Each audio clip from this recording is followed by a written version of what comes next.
اعوذ باللہ من الشیطان الرجیم بسم اللہ الرحمن الرحیم. صیام القضاء، قضاء روزوں کے مسائل. فرض روزے کی قضاء آئندہ رمضان سے پہلے کسی وقت بھی ادا کی جا سکتی ہے، یعنی قضاء روزے کب رکھیں؟ اگلے رمضان سے پہلے.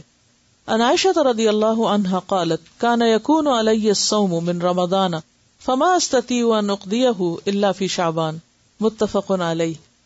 حضرت عائشہ رضی اللہ تعالی عنہا کہتی ہیں مجھ پر رمضان کے روزے باقی رہتے اور میں قضاء روزے شعبان سے پہلے رکھنے کا موقع نہ پاتی. اور شعبان کب ہوتا ہے؟ رمضان سے پہلے. اکثر لوگ ایسے ہی کرتے ہیں، اچھا رکھتے ہیں اور پھر اگلا رمضان آ جاتا ہے. اس سے بخاری اور مسلم نے روایت کیا ہے. فرض روزوں کی قضاء متفرق طور پر یا لگاتار دونوں طرح جائز ہے، یعنی آپ چھوڑ کے بھی رکھ سکتے ہیں اور ایٹ اسٹریچ بھی رکھ سکتے ہیں، اکٹھے بھی. عن عائشہ رضی اللہ عنہا قالت نزلت فعدۃ من ایام اخر متتابعات فسقطت متتابعات رواہ الدارقطنی صحیح.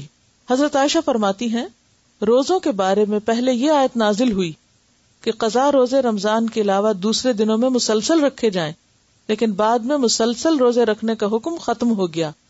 اسے دارقطنی نے روایت کی. اور اگر یہ حکم باقی رہتا، منسوخ نہ ہوتا، مشکل ہو جاتی. اللہ تعالیٰ کتنی آسانی کرتا ہمارے لیے. قال ابن عباس رضی اللہ عنہما لا بأس ان يفرق لقول اللہ تعالی فعدۃ من ایام اخر رواہ البخاری. حضرت عبداللہ بن عباس فرماتے ہیں قضاء روزے رکھنے میں الگ الگ روزے رکھے جائیں تو کوئی حرج نہیں، کیونکہ اللہ تعالیٰ کا ارشاد ہے دوسرے دنوں میں تعداد پوری کی جائے. اسے بخاری نے روایت کیا. یعنی اصل مقصود کیا ہے؟ تعداد کا پورا کرنا. مرنے والے کے قضاء روزے اس کے وارث کو رکھنے چاہیے. عن عائشہ رضی اللہ عنہا قالت قال رسول اللہ صلی اللہ علیہ وسلم من مات وعلیہ صیام صام عنہ ولیہ متفق علیہ. حضرت عائشہ رضی اللہ تعالی عنہا نے کہا رسول اللہ صلی اللہ علیہ وسلم نے فرمایا ہے کہ جو شخص مر جائے اور اس پر فرض روزے رکھنے باقی ہوں تو اس کا وارث اس کی طرف سے قضاء روزے رکھے. اسے بخاری اور مسلم نے روایت کیا. لیکن اگر وارث میں بھی ہمت نہ ہو تو پھر فدیہ دے دیا جائے. نفلی روزے کی قضاء ادا کرنی واجب نہیں ہے، یعنی اگر آپ نے نفلی روزہ رکھا اور توڑ دیا تو قضاء رکھنا ضروری نہیں.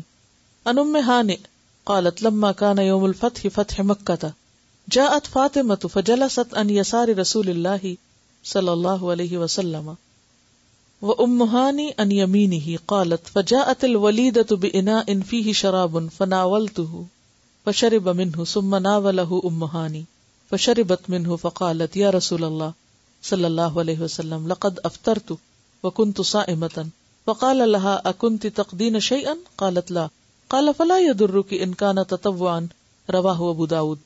حضرت ام ہانی کہتی ہیں یوم فتح مکہ یعنی فتح مکہ کے روز حضرت فاطمہ رسول اللہ صلی اللہ علیہ وسلم کی بائیں طرف آ کر بیٹھی، آپ کے بائیں طرف آ کر بیٹھی، اور میں یعنی ام ہانی آپ کے دائیں طرف. اتنے میں ایک لونڈی برتن لے کر آئی جس میں پینے کی کوئی چیز تھی. لونڈی نے وہ برتن رسول اللہ صلی اللہ علیہ وسلم کو دیا، آپ نے اس میں سے پیا. پھر وہ برتن مجھے دیا، میں نے بھی اس سے پیا اور کہا یا رسول اللہ میرا تو روزہ تھا، میں نے آپ کا جھوٹا پینے کے لیے روزہ توڑ دیا. آپ صلی اللہ علیہ وسلم نے پوچھا کیا تم نے قضا روزہ رکھا تھا؟ میں نے عرض کیا نہیں. آپ نے ارشاد فرمایا اگر نفلی روزہ تھا تو کوئی حرج کی بات نہیں، یعنی کوئی حرج نہیں، اس کی قضا دینا ضروری نہیں. ہاں اگر نظر کا روزہ ہو یا قضا روزہ رکھا اور وہ توڑے تو پھر اس کی قضا ظاہر ہے کہ دینی ہوگی، کیونکہ قضا روزہ جب تک قضا کریں گے نہیں، پورا نہیں کریں گے تو پورا ہی نہیں ہوگا. اگر کسی نے بادل کی وجہ سے روزہ قبل از وقت افطار کر لیا لیکن بعد میں یقین ہو گیا کہ سورج غروب نہیں ہوا تھا، اس صورت میں قضا واجب ہوگی. اسی طرح سحری کے وقت کھانا کھا لیا، بعد میں یقین ہو گیا کہ صبح صادق ہو چکی تھی، اس صورت میں بھی قضا واجب ہوگی، کفارہ نہیں. یعنی اگر آپ نے لیٹ سحری کھائی اور بعد میں پتا چلا او ہو یہ تو وقت گزر چکا تھا، آپ نے 6:30 کو 5:30 سمجھا، تو اس صورت میں بعد میں پھر آپ اس روزے کی قضا دیں گے.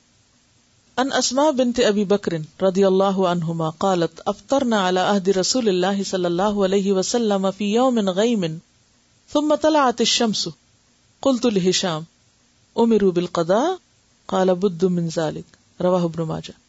حضرت اسماء بنت ابی بکر کہتی ہیں کہ رسول اکرم صلی اللہ علیہ وسلم کے زمانے میں ایک روز ہم نے بادل کی وجہ سے روزہ افطار کر لیا، بعد میں سورج نکل آیا، کیونکہ اس دور میں گھڑیاں تو نہیں ہوتی تھی نا کہ ٹائم دیکھتے لوگ.